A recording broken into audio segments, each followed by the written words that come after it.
morning, my name is Justin and today we're looking at Unit 1, Choices in the Classroom based on classroom management.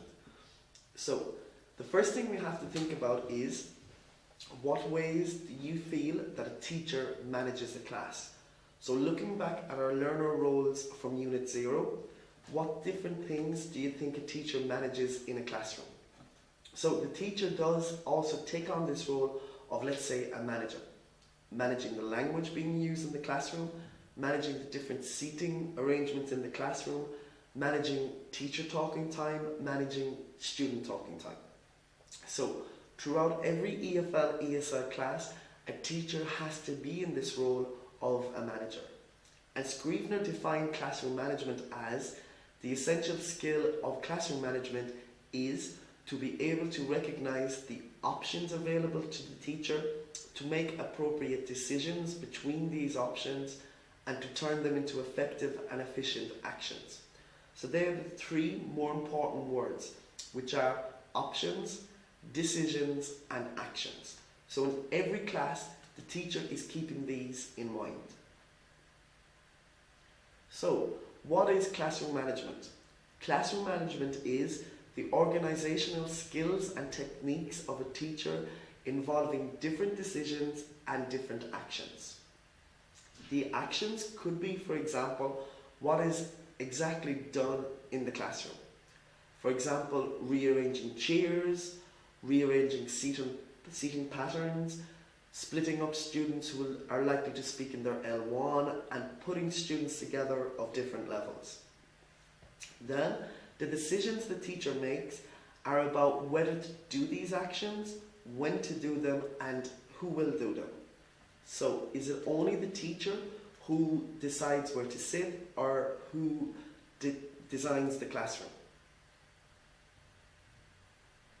Now, classroom management has core components. It's made up of different things. And the main three are organizing, managing, and monitoring. So again, we have to think what exactly does the teacher manage and what exactly does the teacher monitor?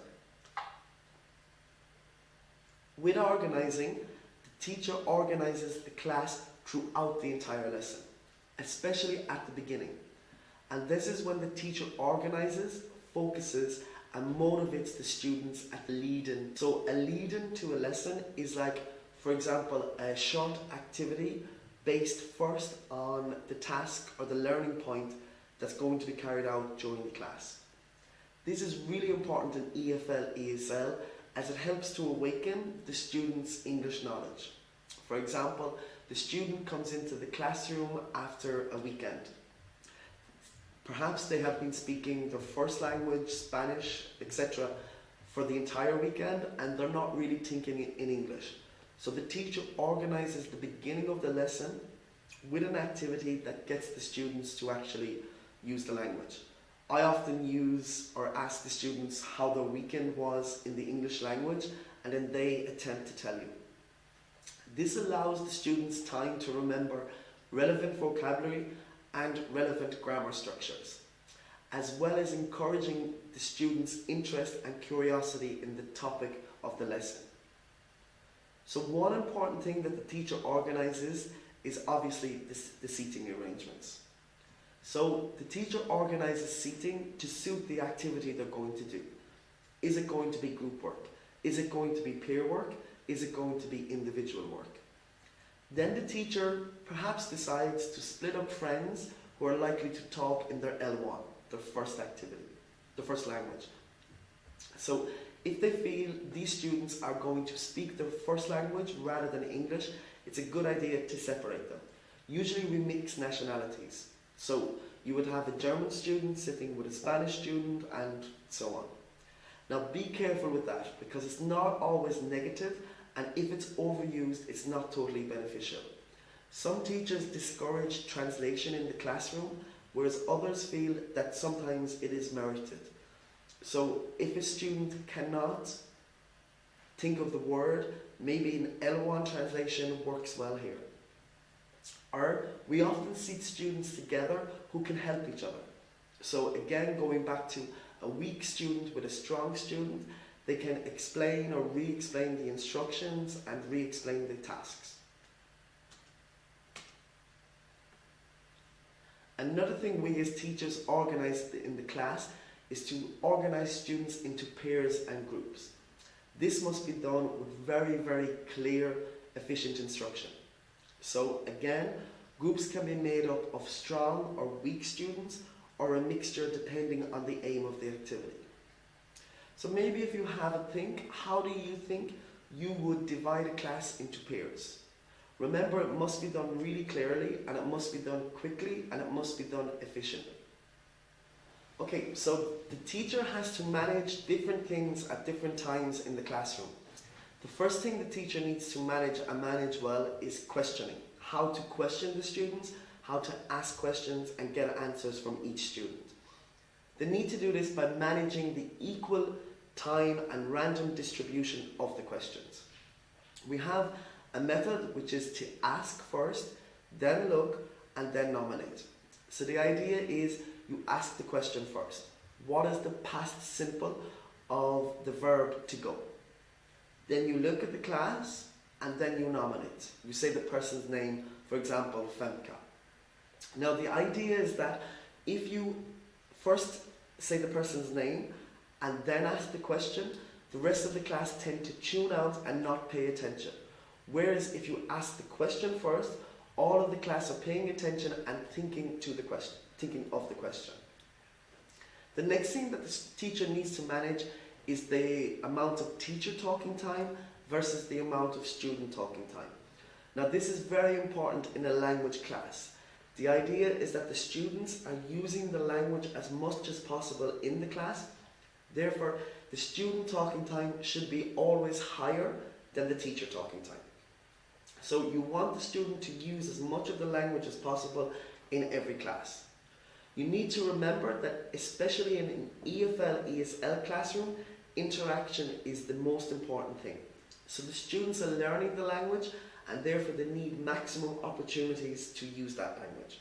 And this is when we try to decentralize the class. In other words, we try to make the class more student dominant rather than teacher dominant. We need to maximize student interaction. So try to remember that it's student talking time and not teacher talking time. We tend to try to give control to the students and make the class more student-centered rather than teacher-centered. The next thing the teacher needs to manage is the time. So to decide how long to spend on an activity, when to stop, when to give extra time to the activity, or when to take a break.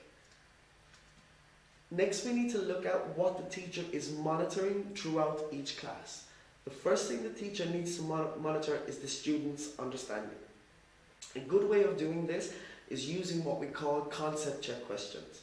So a concept check question is a question that tells you whether the student has understood the point of vocabulary or the point of grammar you have just taught.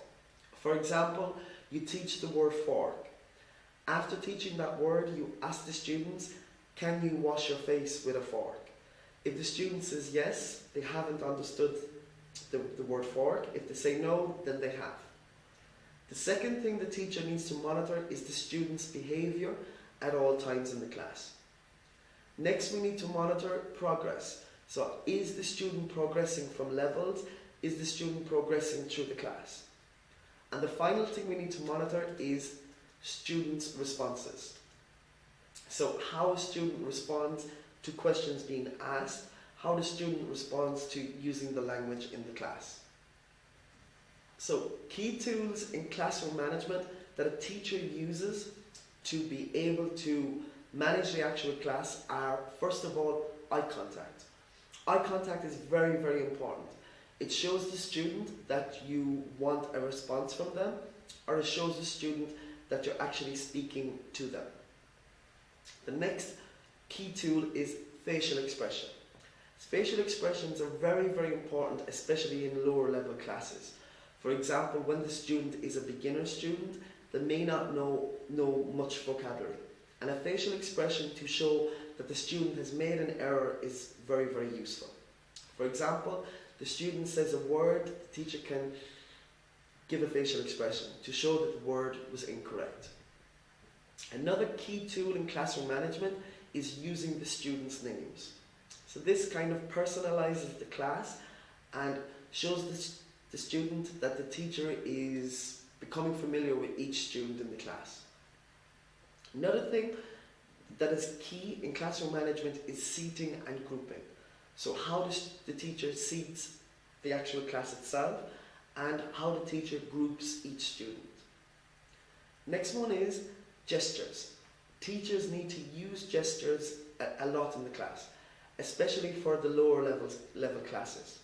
For example, you could have gestures for okay, very good, for not so good, for incorrect.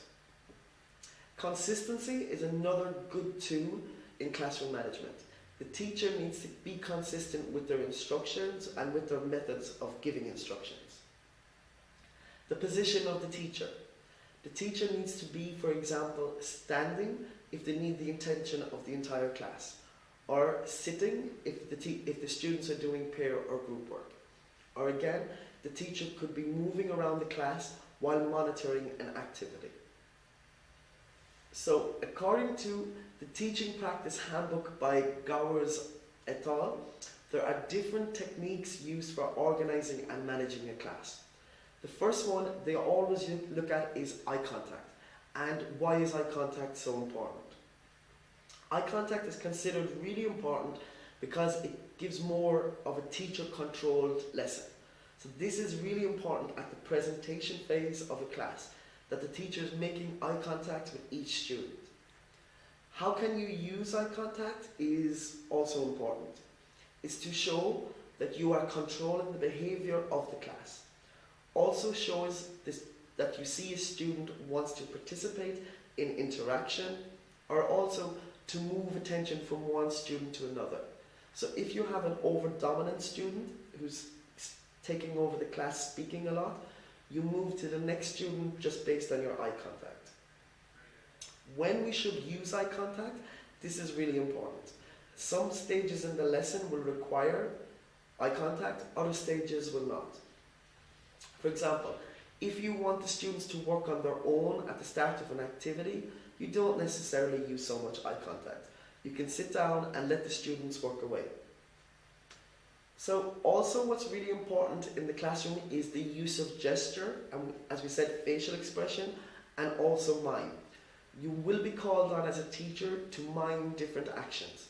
For example, a student may not know the word run, so you have to mime the action run so that the student gets the meaning. We use gesture and mime an awful lot in class, and it does affect how the students learn and what the students actually remember. It conveys meaning in the class, and it manages the class by looking at different gestures. So I'll now show you some different gestures used to explain different instructions in a classroom. We have the one for the students to listen. We simply do this, to stop, good, nearly right, repeat individually, repeat in chorus, get into pairs, not right, interesting idea, and then to elicit a contribution, you can simply use the open hand gesture. There are also things we should try to avoid in a classroom, especially in an English language class. For example, unclear or ambiguous expressions. So expressions that the students will not know, or words that the students have never ever heard of. Gestures, very, very important in the class, but they need to be obvious and need to be gestures that the students know. So if the gesture is not so obvious, it does not work. If the student does not know the gesture or the gesture has not been taught to them, again, it's not very successful. Gestures that are rude or obscene to students, these need to be avoided as well. And irritating habits and language, what we call language tics. For example, some people at the end of each phrase say words like okay, so on. These things need to be avoided if possible. So the teacher's position and movement in the classroom is also really, really important. We need to decide when we should sit and when we actually should stand. The rule usually is that we stand to be the focus of the lesson, that we stand for a teacher-centered activity rather than a student-centered, and we stand for control of the lesson. Then we usually sit to reduce the focus of visibility and to make the class more student-centered. Let's say, for example, in a speaking activity or a debate, the students are doing all the speaking, you, the teacher, are merely sitting down and not speaking. And also, when we want the students to work independently of the teacher. And the idea is that the teacher's position tells the students different things. If you're standing, it tells, I'm in control, or I want your attention, or listen to me, or focus on what I'm saying or doing. So also in the classroom, some problem behaviour can occur. Harmer 2001 tries to explain why different types of problems occur in the classroom. And he came up with 5 ideas. That it's based on the family background, the student's education, the student's self-esteem, or boredom, or other external factors. These can all contribute to different problems in the classroom, and the teacher needs to be able to manage and monitor these problems. In terms of the teacher and the classroom itself, Scrivener developed different problems that can exist here. The first one is the overuse of teacher talking time, where the classroom becomes the teacher talking and not the student talking so much. This is really important in EFL, ESL class, as we're trying to get the students to use the language as much as possible. We have a phrase where we say, shut up and let the student speak. Another problem is echo, where the teacher repeats what the student says for no reason at all. So the student says, I went to Galway at the weekend. The teacher repeats, you went to Galway at the weekend. And this usually causes some problems. Another problem that can exist with the teacher is helping the sentence or helping to complete the sentence or finishing the student's sentence. We need to remember that it's the student who is learning, so even if they are making errors when speaking, we don't tend to interrupt them or try to finish the sentence further. Another problem that the teacher could have is giving complicated and unclear instructions. Remember, the instructions must be clear for the student to understand. And a good way to discover if they understood the instruction is the demonstration or the repetition. Another problem is the teacher may not check the instructions. So a good way of checking again is to get the student to repeat the instruction back to you. And another problem that is often seen as negative is asking the students if they understand. We usually try to omit that phrase, may be asked, is that clear, rather than do you understand? Another problem for the teacher is the teacher may lack confidence in themselves as a teacher, or in the students, or in the materials or activity they are using. So the teacher must be confident with the activity and must be confident that it suits the level of the classroom they are teaching. Another problem the teacher may incur is over-helping or over-organising. So again, especially in a language class, we need to kind of relax and let the student use the language as much as possible without helping them too much. Another phrase that we use is flying with the fastest or waiting for the slowest. So the teacher needs to decide the pace of each activity in the class. Not really listening. This is where a teacher is hearing the language itself, but not listening to the actual message. So the student is trying to convey a message to the teacher. The teacher is merely correcting the grammar or correcting the words, but not actually listening to the message that the student is trying to give. So there are some practical ideas to aid students' understanding in a classroom. We always say, use gesture to illustrate the actions and activities, or use mime, use anything that is memorable for the students. Use visual clues to support development of oral interactions. So again, pictures. Pictures are very, very good for giving instructions. We often display phrases commonly used in class. So, for example, get into pairs, you could have a picture of a teacher putting students into pairs with the phrase put on the wall of the classroom. Classroom language. Give the student phrases to use when looking for clarification. So make sure that the students can say each phrase necessary that is being used in the class. Aid students to develop a personal bilingual dictionary. This is important. You could get students at the end of each week to come back to you with 5 or 6 new words they learned during the week, and at the end of the course they have a diary of vocabulary. And another technique is to record new words on slips of paper and put them into a box and use them for revision or games or activities. The idea is that a new word is never forgotten, so the students practice the new words as much as possible.